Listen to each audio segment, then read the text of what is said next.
Good morning, welcome to my new blog. তোমাদের সকলকে স্বাগত জানাই আমার নতুন একটা ব্লগে। আমি সকালবেলা উঠেছি, আজকে একটু ঠান্ডা ঠান্ডা লাগছে, দেখতে পাচ্ছ বলতে কি আমি একটা ফুলহাতা গেঞ্জি পরে আছি, আর এইদিকে একটা জিনিস আছি তোমাদেরকে দেখো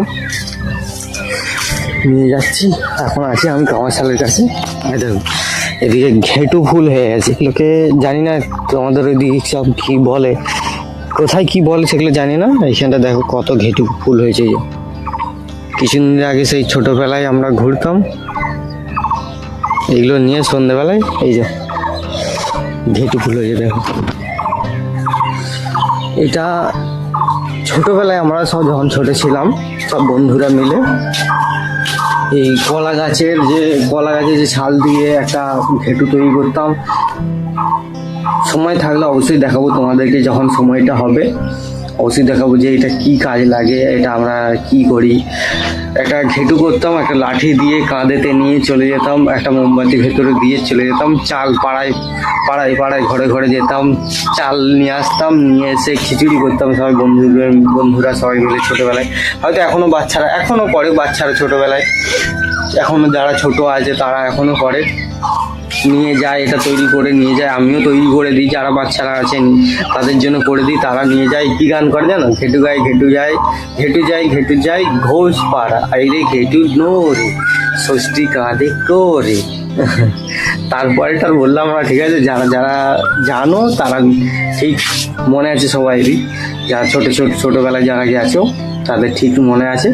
তো আজকের ব্লগটা শুরু করা যাক, শেষ পর্যন্ত দেখবে, আশা করি ভালো লাগবে। হ্যাঁ, আর আমি হলাম জেকে তুফান, মানে আমার এই চ্যানেলের নাম জেকে তুফান। চ্যানেলে যারা নতুন দেখছো তারা লাইক কমেন্ট আর শেয়ার করে দিও, চ্যানেলে নতুন হলে সাবস্ক্রাইব করে দিও। আর আমার ভালো নাম হচ্ছে তুফান পাত্র। যারা জানো আমার ভালো নাম তুফান পাত্র। আমার বাড়ি হচ্ছে হুগলিতে, ঠিক আছে? হুগলিতে বাড়ি, এই তালপুকুর পাড়। এই যে তালপুকুর বলি না, এইটা হচ্ছে তালপুকুর। অথচ একটা তাল গাছ নেই, শুধু এই একটা ছোট গাছ আছে, আর ওইদিকে দুটো হয়েছে এখন, ওই যে দেখা যাচ্ছে দুটো গাছের জলেতে ছাওয়া পড়েছে, দেখো গাছের ছাওয়াটা জলে পড়েছে। আগে কিন্তু তাল গাছ ছিল ওই সাইডগুলোতে, অনেক তাল গাছ ছিল ওইগুলোতে, ওই পুকুর পাড়গুলো উঁচু পাড় ছিল, সব অনেক গাছ ছিল। আমরা খেলা করতাম ছোটোবেলায়, সেসব দিন সব চলে গেছে, এখন কিছু করার নেই, সব কেটে বিক্রি করে দিয়েছে, মাটি গাছও বিক্রি করে দিয়েছে, পুকুরটাও আরও গভীর ছিল। একটু মনটা খারাপই লাগে। তো চলো শুরু করা যাক আজকের মতো নতুন ব্লগ। আমি কাজে এসেছি, ঘুরবাড়িতে এসেছি, ঠিক আছে? তো দেখাচ্ছি, এখন ছাদেতে আছি। দেখো এখানে কি সুন্দর সুন্দর ফুল আছে, দেখো এখানে রয়েছে গাঁদা ফুল রয়েছে, আর এইটা যে কি ফুল সেটা আমি নাম জানি না, তোমরা যদি জেনে থাকো কমেন্টে লিখে দিও। এই ফুলটা যে কি ফুল আমি ঠিক বলতে পারছি না। এই যে দেখো এবার পরিষ্কার হয়েছে, এই যে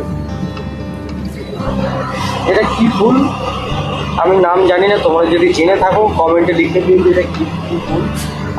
আর এই যে এইগুলো রয়েছে, এই যে লাল লাল কাঁটা জাতীয় গাছটা পুরো কাঁটা মতো, আর ফুলগুলো দেখো।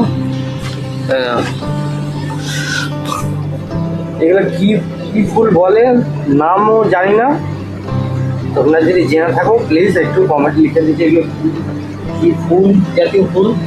আর এই কাঁটা গাছের যে ফুল হয়েছে সেটাও কি ফুলের নাম সেটাও আমি জানি না। তবে একটাই আমার জিনিস খুব খারাপ লাগছে, একটা জিনিসই তোমাদেরকে দেখাচ্ছি। এই যে এইখানে আমাদের রাধা বলছি, শ্রী বিষ্ণু আর মহালক্ষ্মী এই ছাদের কোণে এদেরকে রেখেছে। এখানটায় রোদেতে ঝড় জল বৃষ্টি এখানে সব পায়। তবে কি বলবো, ঠাকুর আমাদের বিষ্ণুজি মা লক্ষ্মী এদেরকে ছাদেতে রোদেতে এক কোণে রেখেছে। এটা আমার খুব খারাপ লাগলো, কি করার নেই। চাঁদে ঘরে যেমন ভাড়া তো রাখবে, তবে এই কাজ শেষে আবার বিকেলে বাড়ি যাবো, বিকেলে বাড়ি গিয়ে আবার দেখি কোথাও যেতে পারি। আর এই যে রয়েছে গাঁদা ফুল।